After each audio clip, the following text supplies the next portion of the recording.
All right, good evening, everybody. Welcome to another episode of BnL Sports Promotions Podcast. Been a little while between drinks, and welcome, Lukas. Yep. Welcome, Brodie, I guess. Yes, thank you. We're a couple of days out. It's the 19th of March 2025, a couple of days away from the start of the Super League North Island, something we do want to speak about.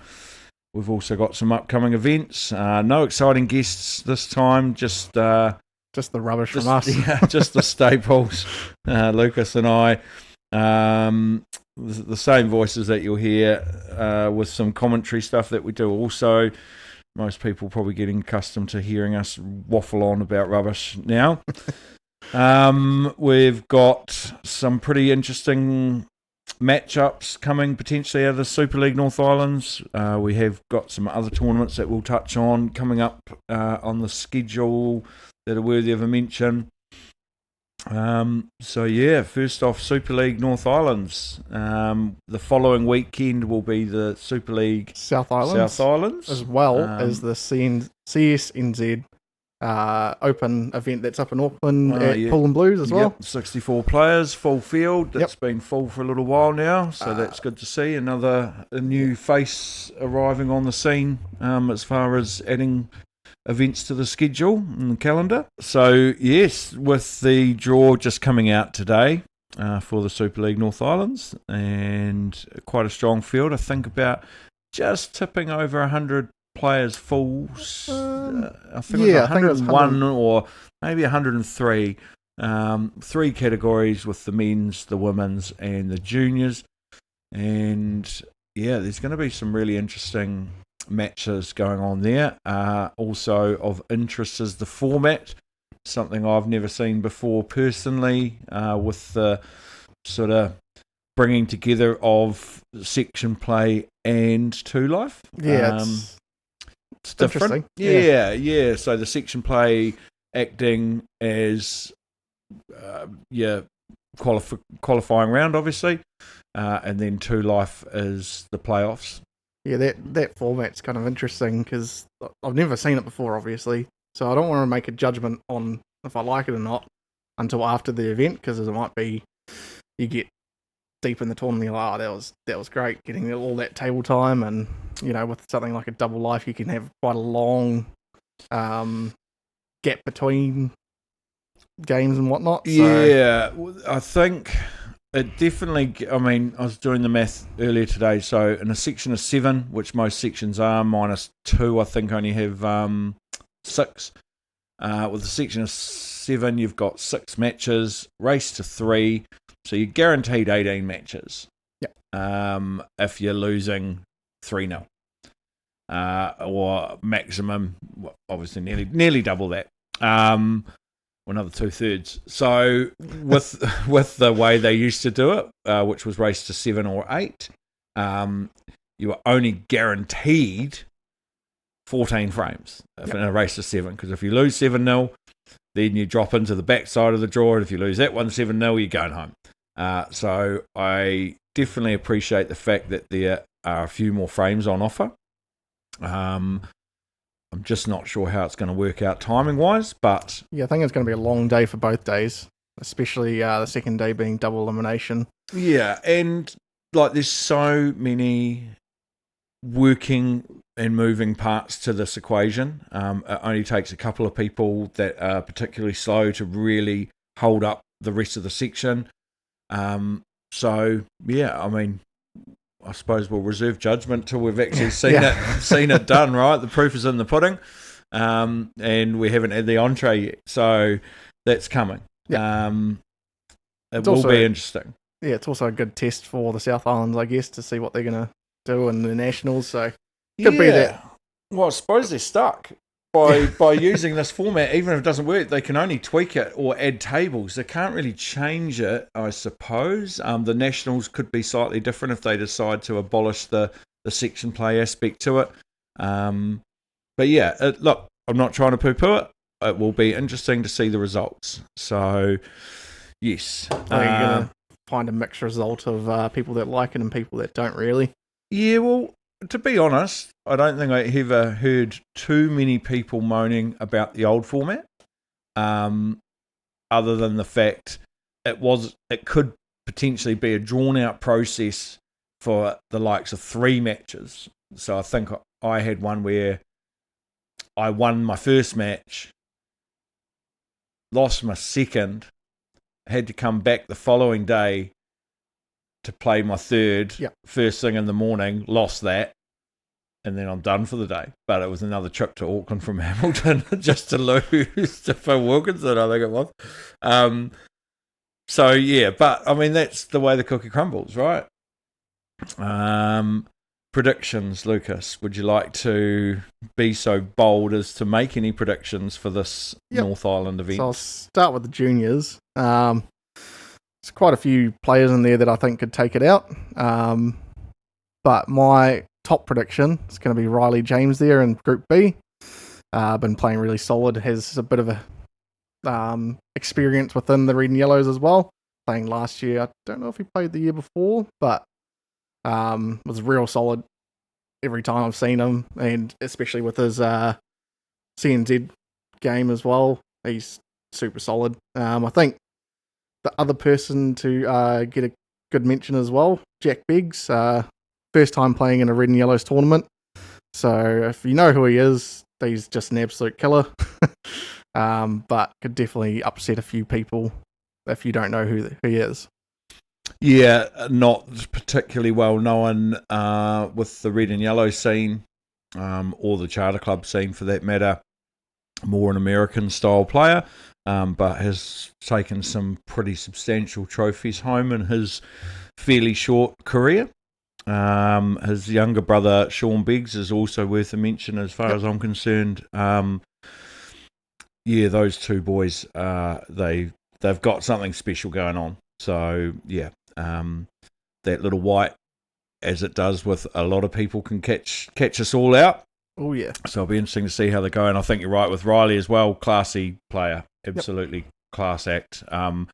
Invests a lot of time into the sport as well. So just want another mention as well. I've seen a lot of 9-ball players starting to move into this as well. So I saw on the other sections as well, quite a few 9-ball players. I think this is their first tournament. So it's good to see that cross-pollination. Well, and there's a lot that translates. Obviously, the table's different, the cloth's different. Generally, the cues are different, although some still use the same cues, right? Yeah, stick it out and go with the same size tip that they would use otherwise. But the rules are very similar. The attacking and the aggression involved is very similar. The safety is the same. So yeah, it translates really well to an American style player and a snooker player for that matter. So yeah, I think another one worth mentioning would be Blake Bernard, quite an accomplished young player, still playing in the junior category. So he will probably go deep and do some damage as well. But it will be interesting getting to the top 8 and into the semi-finals. Just seeing who's prevailing there. There are some other juniors that we haven't mentioned that are quite capable of upsetting some of these guys that are a little bit more well-known. So definitely one to watch. And we're hoping to have some streaming of the juniors from about the semi-finals, if not sporadically throughout the event. So that will be one to watch, and I'm sure there'll be a lot of parents and supporters at home watching that. On to the women's. There are some fairly big names in the women's side of things. A few coming out of the woodwork that don't play all that often, but very well known within the scene in New Zealand for many, many years. And a few newer names as well that I don't really recognise. So again, are you going to go out on a limb and make any predictions here, or pick favourites? I think, Mia definitely is my pick for taking the title. Going deep in the last, Nationals last year, North Islands last year, she got deep in both of those. And then she took out the North Islands the year before? No. I can't remember when it was, but she's taken out a few titles, open titles. To be honest, it's hard to keep up with all of Mia's accolades because she has quite the collection. So I'm sure you'll be excused for not remembering them all, Lucas. Yeah. We've also got Denise Wilkinson, which is great to see her coming over from the bigger 9-foot tables and having a go with the small white. I don't know if this is her first small white tournament, but it's first in a while, that's for sure. Yeah, definitely in some time. I think in the past she has turned her hand to every version of the sport. But not so much recently. She's been a bit more focused on the 9-ball side of things. So also playing in the women's, got Temple, Ashley Allen, Hazel Cook and Jenny Cook, Maria Bennett, Tara Jackson, Kim Cullen and Tatum. And just that group alone is some real fiery and amazing players. So with the inclusion of Denise and Mia, that's going to be one section to keep a real good eye on, I think, because there's going to be some really, really well played matches amongst that group. 3 sections, is it? For the women's? 3 sections of 7/1 of 8. Yeah, and hard to avoid any potential clashes when it comes to that many great players in only 3 sections. So that will be good to see some of that being done, played live. Just quick plug for BnL Sports Promotions, bringing you the live streaming for the event, and a sponsorship deal that we have got with the Super League. So we will be trying to cover as many tables as we can, but most likely probably only 2. Yeah. The Papatoetoe Club in Auckland there is a little bit limited when it comes to vantage points for our camera setups. Yeah.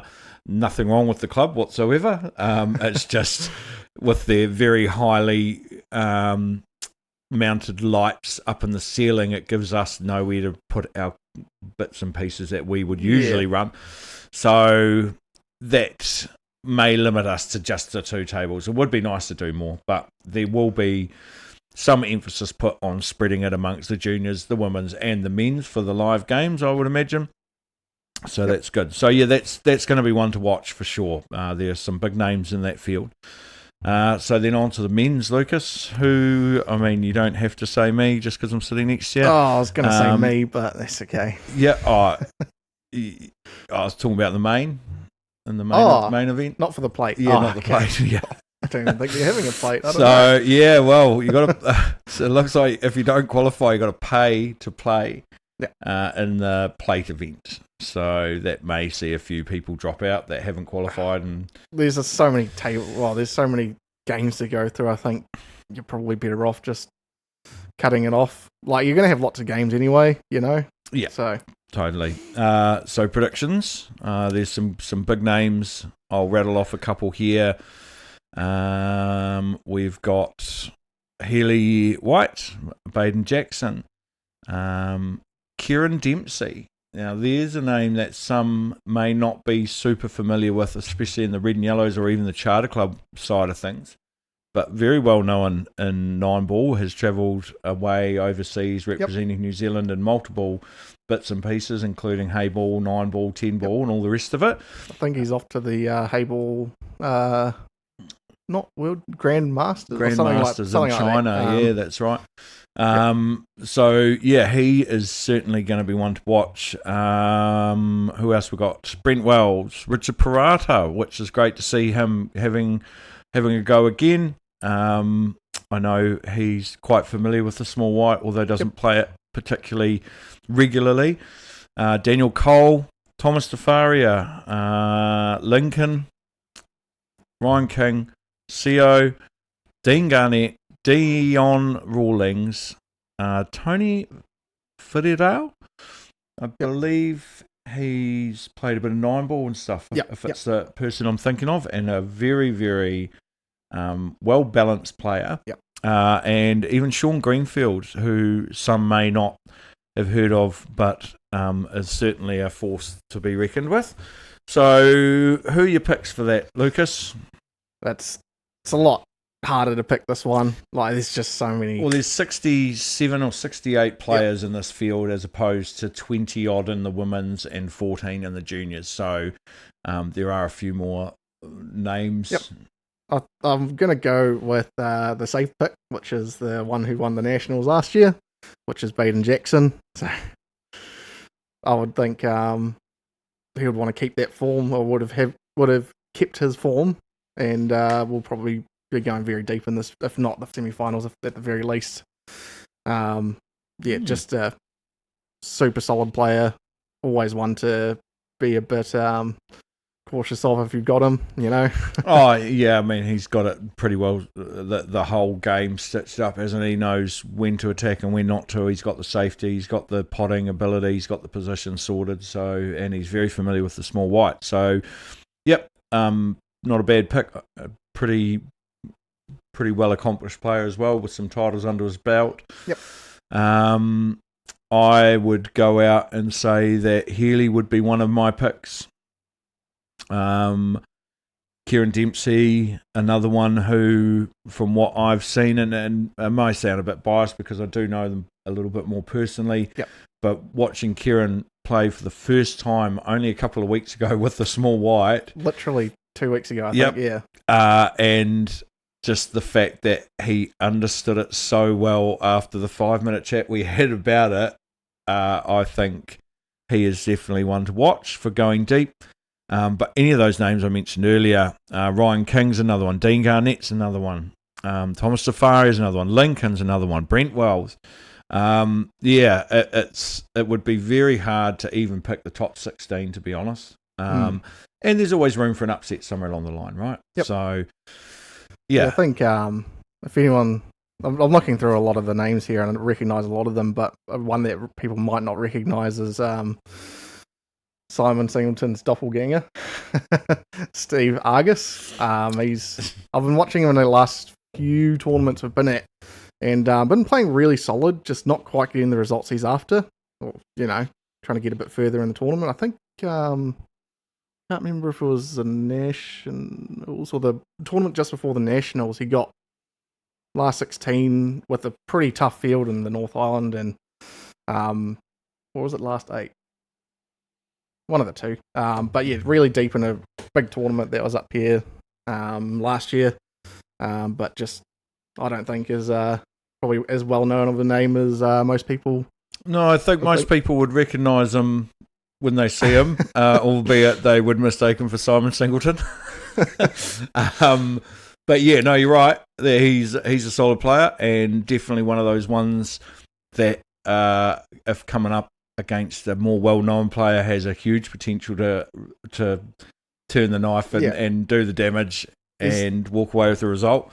He's one of those players, I think, if he flies a bit under the radar, like completely under the radar, and probably doesn't get the recognition he maybe not. Yeah, I don't know. Yeah, another one worth mentioning too, actually, which I already mentioned quickly, was Daniel Cole. He seems to be in form at the moment. Yep. Seen him playing over the last few weeks around Hamilton, previously from Christchurch, and just consistent. Yep. Super consistent. Probably not as well known within the North Island scene. No. Well, probably the first North Island event he's ever played, because I think he's born and bred down south, if I'm not mistaken. Hit him up on that one. yeah. Sorry, Daniel, if we're misquoting your past, mate. But he just knows the whole game, whether it be Charter Club rules or red and yellows. He knows what to do, and he is consistent, and he does hit the ball really well. So he's another one that I would expect to go deep. No pressure, Daniel. But yeah. So anyway, well, on that, all the best to all the players that will be there, and thank you for anyone from home watching via our live streams. We do appreciate you chiming in, especially with your comments. And yeah, it's good to know if we're doing anything right or wrong or otherwise. Another thing to watch while we're at the North Islands is we will be doing some raffle draws that the teams have been doing for going over to Ireland for the World Champs in August this year. So it's not the people are going to put their names in that day, But I think it's already been all sorted out pretty much. We're just doing the actual numbers. Yeah, most picking up tickets numbers will and be whatnot. sold before. There may be some tickets available at the event, and we're hoping to do that draw Saturday night. So we're literally got 100. Each draw has 120 names in it. So we've got 120 Ellies that we're literally drawing out of a hat. Real old school. We could do it a little bit more advanced, but Lukas has said he'll put on a nice shirt and be the presenter for that one. So, what did I? yeah, even if you haven't got a ticket, it's going to be well worth watching. So that's something to keep an eye out, especially if you've got a ticket. There'll be, I think there's 9 raffles being drawn that night, and each with 2 prizes, so 18 draws in total, and some decent prizes on offer as well. So that brings us to the World Champs that's coming up. May as well speak about that, talking international rules, red and yellow stuff. A few names have dropped out, unfortunately, that had been selected, for lack of a better term, to go.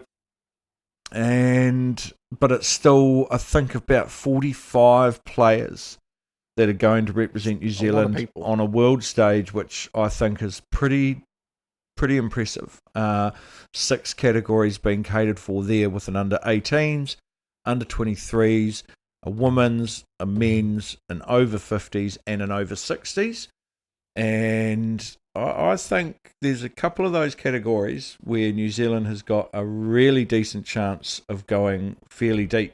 And dare I say it, I think particularly in the older categories, because there is some real experience in that over 50s and that over 60s team. So that's going to be, I'm hoping there's going to be some decent live coverage of those events. Yep. I will be there. Not sure if I'll get a chance to do any live streaming. I'm not sure what the rules are around that. But if I can, I will. And I'm not playing, in case anyone's wondering. Didn't make any of those teams. But managing the junior team. So that will be an exciting event, especially to watch from home, because there's some pretty top-class play on offer over there. And I think, we could potentially go deep into with a couple of those categories. Not much else to really say on that topic, is there? Nah. No.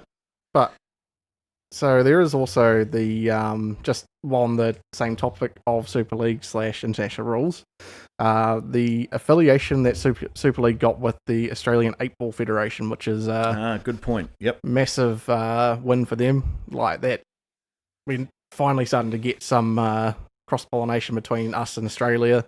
Yeah, definitely. A positive step. I'm not sure how the Aussies see it.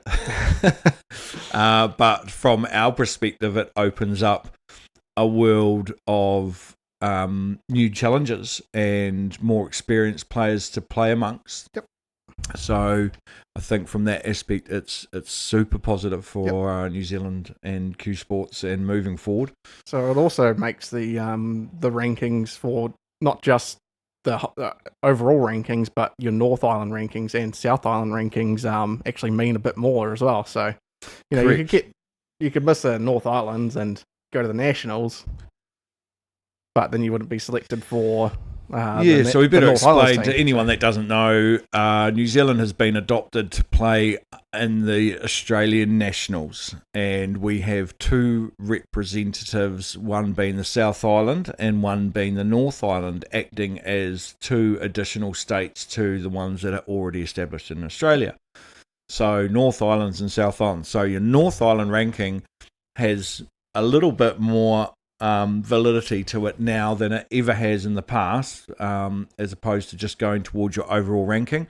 It means something specific now. So that's a really cool opportunity, and hats off to the Super League guys that have gotten that over the line, and hats off to Australia for accepting it too, to be honest, because it's no secret there's some real rivalry between New Zealand and Australia. So for them to sort of open the door and let us in, that's a massive step, a really massive step. And I do believe there's other things being worked on as well as far as Trans-Tasman events are concerned. So watch this space. All quite exciting, really. But yeah, thanks for bringing that up, Lukas. I'd forgotten all about that. Yep. So, upcoming events. What else have we got? So this is the North Islands. The following weekend's is Super League South Islands. Yep. I believe OnQ are doing the live streaming for that, and they always seem to do a really fantastic job with their coverage. So that will be one I will be watching as much as I possibly can from home or wherever I am that weekend. Well, I think we are at the CSNZ open event next week. Oh, right, yeah, we'll be live streaming. So we'll be watching live streaming while we're live streaming. Yeah. Oh, well, we'll have to mention some of the results on our live stream. So same weekend as CSNZ Open tournament. So they've only held 2 other tournaments up until now. So that one was being a B grade, one being a women's 9 ball. Both of them have been ladies tournaments, but one was a B grade ladies and the other one was a just open women's thing. So this is an open event, men and women and juniors and whoever else you can squeeze in there. So from looking at the numbers as well, really good numbers that they've been getting just for a even just a ladies B grade. Like that's the sort of thing that you kind of expect a little less numbers in an open, probably. Yeah, generally. Yep.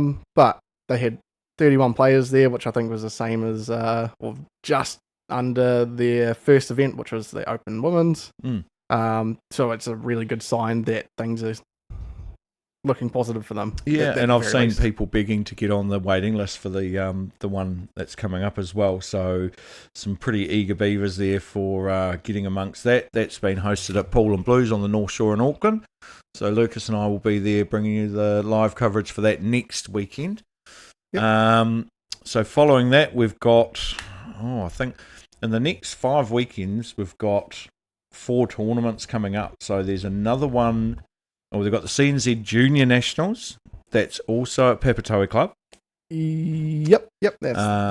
That's nothing to do with us. We're not streaming it or anything like that, but it is good to see these juniors getting involved within a nice club setting and having a go. So, the following weekend after the CSNZ and the South Islands, Lukas and I have got a private event that we are doing some live streaming for. Not sure if we're live streaming it through our page or someone else's, but that is yet to be confirmed. But there will be some pretty decent pool on offer there too, so more details to come about that soon. And then the following weekend is the Easter Classic, if I'm not mistaken. So that's in Levin, 3-day tournament. How many players? 100 players? Is it? Or 80? Can't remember. Double check. I think it's changed a couple of times over the last few years, but that is one of New Zealand's, if not New Zealand's, longest running tournament. And I think it's safe to say it's a premier tournament because the names that have been involved with that tournament over the last 30 odd years have always been to a fairly high standard. So that's Easter weekend in Levin. If you're passing through, drop in on by and have a look. The club's open all weekend, selling booze and food with their special licence over Easter weekend, so they're not restricted to their alcohol sales at all. Just a special mention as well that they're doing a couple charity, so giving some money to charity as well. Yeah, Paul. So I think, the last couple of years it's been Kids in Sport charitable trust that they help get going. Is that the same this year? So it looks like the St. John's is the one this year. St. John's this year. Oh, wow. Well, what a worthy cause. So St. John's Ambulance. I believe they usually raise sort of $4,000 to $6,000 to give to these charities out of the pool tournament. Thank you to all the sponsors that get involved with the tournament, sponsoring the tables and what have you. Well, that also, like, they're giving that money away to the charity and stuff, but they also got a $5,000 winner, first prize, and a $2,000 runner-up, which is just correct, huge money. Yep. So in previous years, that tournament has paid out over 100% of entry fees. Usually sort of 120 to 160% of the entry fees with all the sponsorship money that's come in, as well as being able to donate $5,000 to said charity. So a lot of hard work goes into that tournament. I think Craig Steinmetz is a really big driving force, being the convener of that tournament.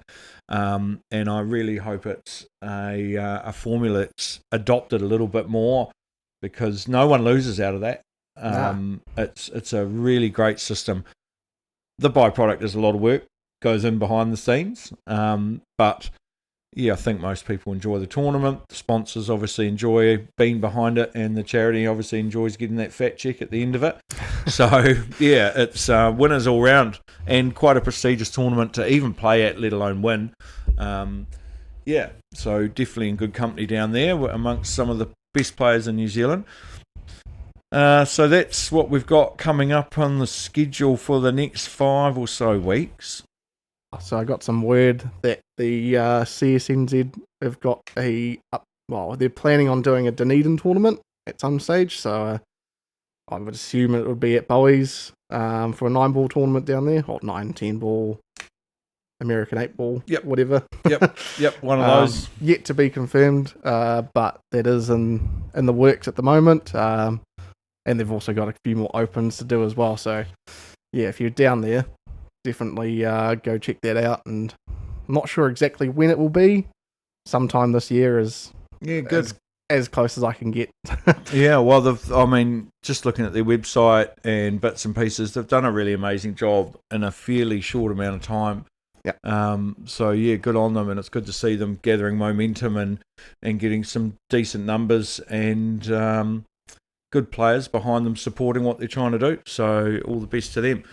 So Junior Nationals, North Island Women's event coming up 21st to the 25th of April. That's the week of... Is it the week of the Easter? So just after Easter, I think. Oh, okay. Right. So short week. Yep. And where's that being played, Lucas? Did you got your finger on the pulse when it comes to all the women's tournaments? That is Papatoetoe again. Wow. Oh, busy times ahead for Papatoetoe Club. Yeah. Good use of the 14 tables that they've got sitting there full time. Yep. So good on them for putting their hand up to host all these. It's a pretty good venue. On cue tables do play a little bit different to the Pot Blacks, but I think once you start getting tuned in to how they work, it can be a pretty free-flowing table to be on at times, but you do have to be fairly accurate, let's say. I think all the people that are playing on non-cues are like, that's just non-cue, mate. It's all good.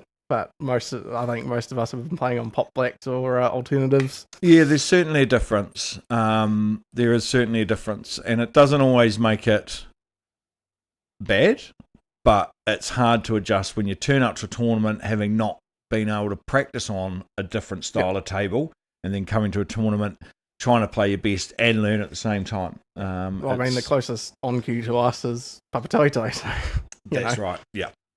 So anyway, right, well, just wanted to touch on all that. There's been a lot of chat going on within the Q Sports world over the last few weeks. Yep.